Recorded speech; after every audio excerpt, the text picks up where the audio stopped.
بارانی ئەمساڵ تاکو ئامادەکردنی ئەم راپۆرتە لە شاری هەولێر 141.3 ملیم و لە سلێمانی 199.7 ملیم و لە هەڵەبجە 229.6 ملیم و دهۆک 93.1 ملیمی تۆمار کردووە.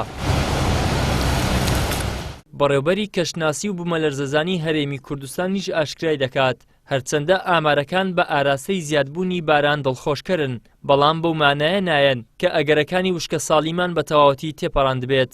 تاکو ئێستاش ئەم ئامارانەی کەوا لە بەردەستدان تا ڕادەیەک دڵخۆشکەرن، بەڵام دڵخۆشکەرن بەو مانایی ناکەوە ئێمە ئەگەرەکانی وشکە ساڵیمان بە شێوەیەکی گشتی تێپەڕاندووە، بەڵام بە جۆرە ئەو پێشبینیانەی کەوا دەکرێتن و توێژنەوانەی کەوا هەن ئەم ساڵ پێشبینی دەکرێت ڕێژەی دابارین ئەگەر بەراوردی بکەن بە پارساڵ باشتر بێتن، واتە لەو وشکە ساڵێ بەهێزەی کە پارساڵ هەبوو کەمتر بێتەوە ئەم ئەگەرانە، بەڵام سەبارەت بە تێکڕای گشتی کەوا لە ناوچەکە ئەو ڕێژانەی کەوا لە ناوچەکان دەبارێتن ئەم ساڵیش پێشبینی دەکرێت ڕێژەکە کەمتر بێت لە تێکڕای گشتی خۆی.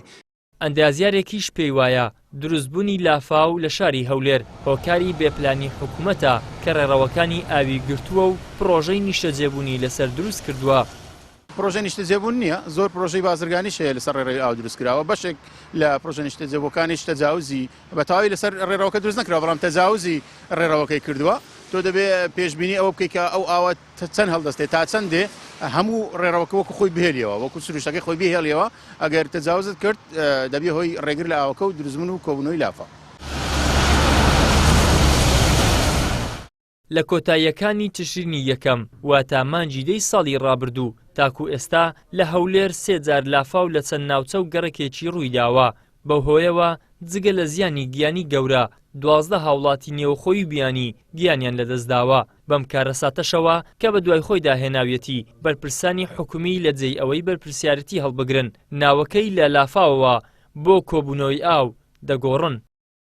ئیدریس محەممەد، کەناڵی ئاسمانی پەیام، هەولێر.